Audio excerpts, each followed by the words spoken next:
नमस्कार बंधुरा ঝর্ণা किचेन सबाइके स्वागत। आशा करी सबाई भालो आछेन। आजके तैरी करब बाटा माछ दिए सिम बिछि माखा माखा चচ্চড়ি। खूब कम मशला दिए आमरा आजके रान्ना करब। आमरा सम्पूर्ण तरकारिटी रान्ना करब काঁচা लंका दिए। एखाने 6टी आस्ते आस्ते काঁচা लंका निয়েছি। आमादेर लागছে कालो जिरे, धनियार गुঁড়ো, लंकार गुঁড়ো এবং হলুদ গুঁড়ো। এখানে একটি বড় সাইজের পেঁয়াজ কুচি করে নিয়েছি, পরিমাণ মতো লবণ, এখানে ধনেপাতা কুচি করে নিয়েছি, এখানে বড় একটি টমেটো কুচি করে নিয়েছি, এখানে লাগছে কালো জিরা, আর এখানে আমরা নিয়েছি সিম। সিমের বিচিগুলো ভালোভাবে ধুয়ে নিয়েছি। এখন আমরা প্রথমে মাছগুলোকে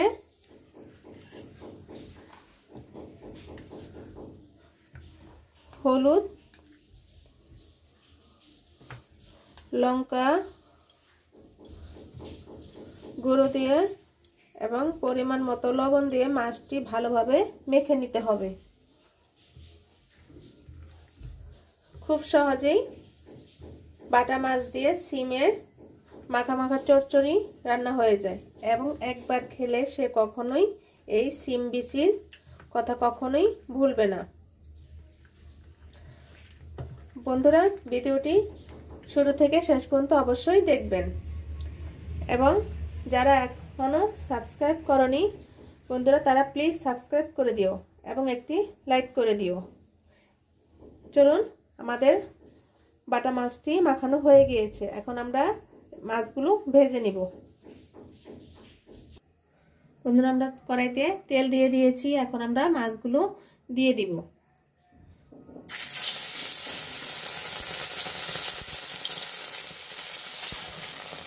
আমরা মাছগুলো এক একে সবকটি দিয়ে দিয়েছি। এখন মাছগুলো ভালোভাবে ভেজে নিব।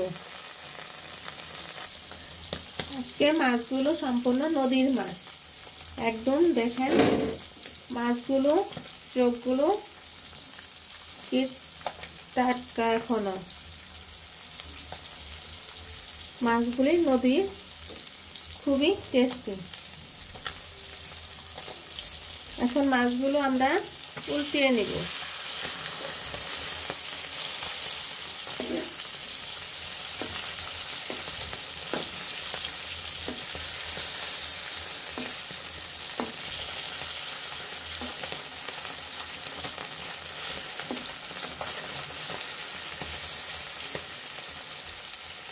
আমরা মাছগুলো উল্টিয়ে নিয়েছি। মাছগুলো আমাদের হয়ে গিয়েছে, এখন আমরা নামিয়ে নিব। মাছগুলি টাটকা এবং নদীর আজকের ধরা, সেই জন্য হালকা করে ভেজে নিব। এখন মাছগুলো আমরা নামিয়ে নিব। আমরা মাছ ভাজার তেলের মধ্যেই আমরা এখন পেঁয়াজ কুচিগুলি দিয়ে দিব।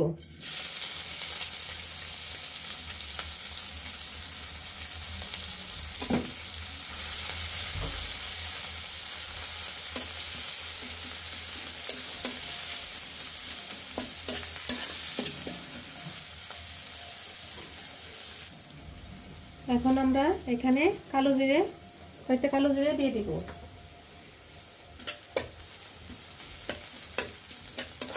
কালো জিরেগুলো একটু হালকা ভাজা ভাজা হয়ে গেলে এরপর আমরা টমেটো কুচিগুলো দিয়ে দেব।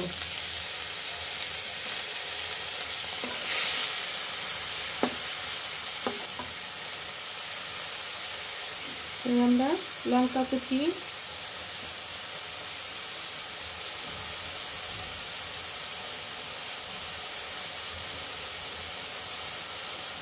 এখানে আমরা আধা চা চামচের পরিমাণের মতো আমরা এখানে হলুদ গুঁড়ো দিয়ে দেব।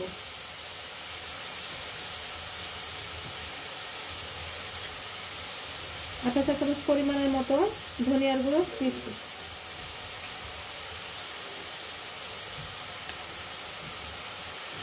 অর্ধেকের কম এর লঙ্কার গুঁড়ো আমরা এখানে দিয়ে দেব এবং পরিমাণ মতো লবণ দিয়ে দেব।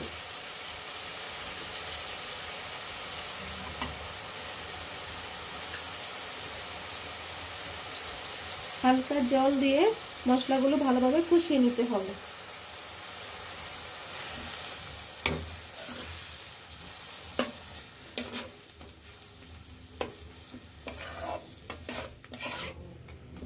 আমরা তরকারিটি সম্পূর্ণ কাঁচা লঙ্কা দিয়ে রান্না করব।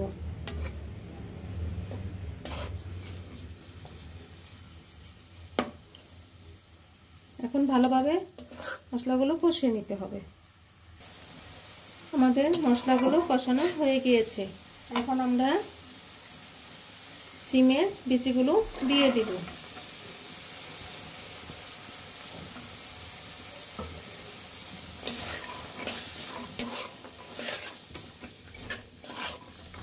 এত কম সময়ে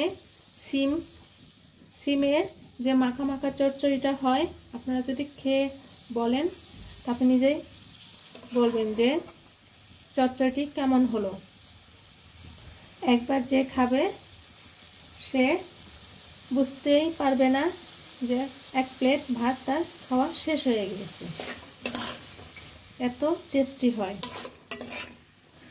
এবং খুব কম সময়ে সিমের বিচি চচ্চড়ি তাড়াতাড়ি হয়ে যায়।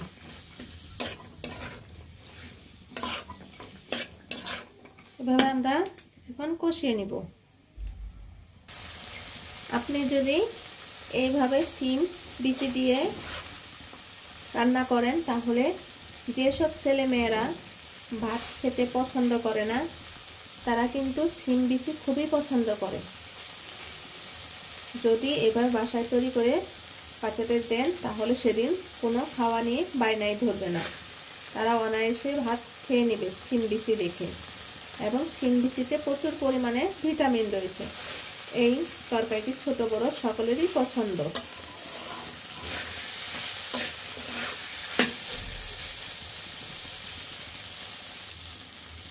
এখন শীতকাল, সিমের বিচি বাজারে কিনতে পাওয়া যায়। আপনারা অবশ্যই এভাবে সিম বিচি দিয়ে তরকারিটি রান্না করে খাবেন এবং কমেন্টসে জানাবেন তরকারিটি কেমন হয়েছে। আমাদের কষানো হয়ে গিয়েছে। এখন আমরা জল দিয়ে দিব।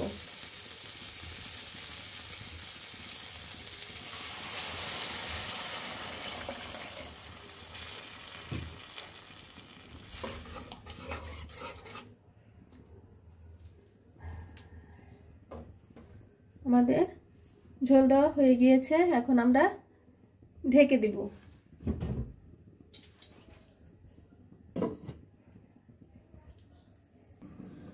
দেখুন বন্ধুরা, আমাদের তরকারিটি বলক চলে আসছে। এখন আমরা একটু উল্টিয়ে নিব।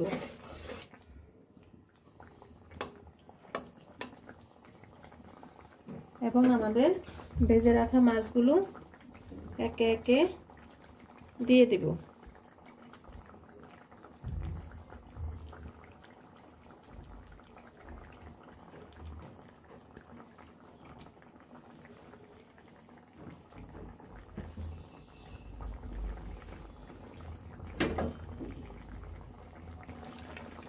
এখন আমরা ধনেপাতা কুচিগুলো দিয়ে দিব।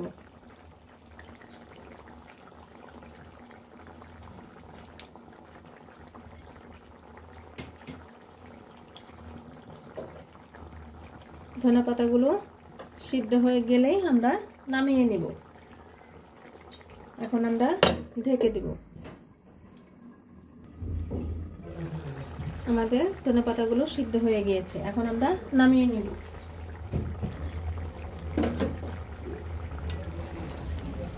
আমাদের তরকারিটি হয়ে গিয়েছে। এখন আমরা নামিয়ে নিব। কারণ সিম তরকারি একটু ঝোল ঝোল সময় হলেই নামায় নিতে হয়, কারণ একটু ঠান্ডা হলেই ঝোলগুলো শুকিয়ে মাখা মাখা হয়ে যাবে। দেখুন বন্ধুরা, আমরা তরকারিটি নামিয়ে নিয়েছি। ভিডিওটি অবশ্যই দেখবেন এবং এখনো বন্ধু যারা সাবস্ক্রাইব করনি তারা সাবস্ক্রাইব করে দিও এবং একটি লাইক করে দিও। তরকারিটি কেমন হলো তোমরা অবশ্যই কমেন্টসে জানাবে। ভিডিওটি দেখার জন্য ধন্যবাদ। Thank you.